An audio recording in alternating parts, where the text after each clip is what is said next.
Hi, let's talk about variable scopes.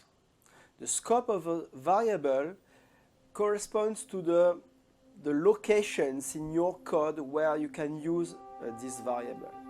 When you declare a variable outside of any functions, it's usable anywhere in your code. It's considered as a global variable. It belongs to the global scope. So the x variable here can be used inside a function. So the console.log inside f1, if I execute f1, will display the value 1 because this variable here is global. If I've got another function,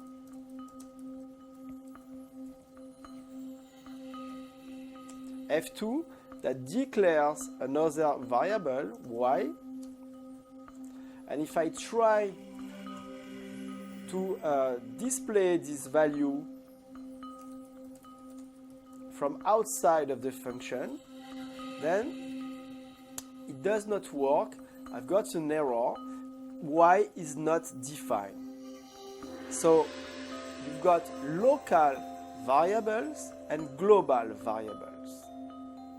In the case of local variables, when a variable has the same name as a global variable, then the most local one wins. If I try to display inside f2 the value of x,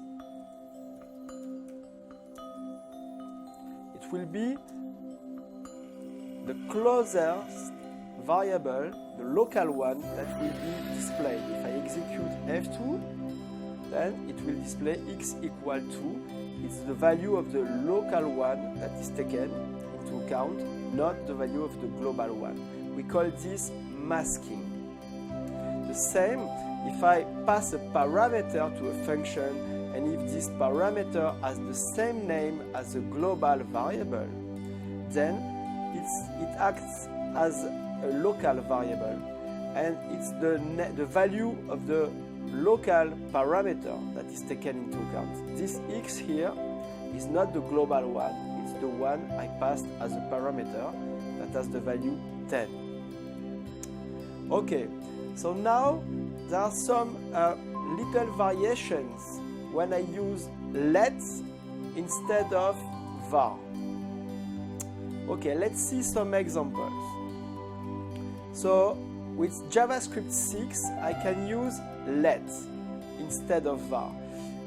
The global scope does not change. If I declare a global variable, it can be used anywhere. But if I declare a local variable, it's no more local to the whole function in which it is defined, but it's local to the block of instruction that is defined by an opening brace and a closing brace.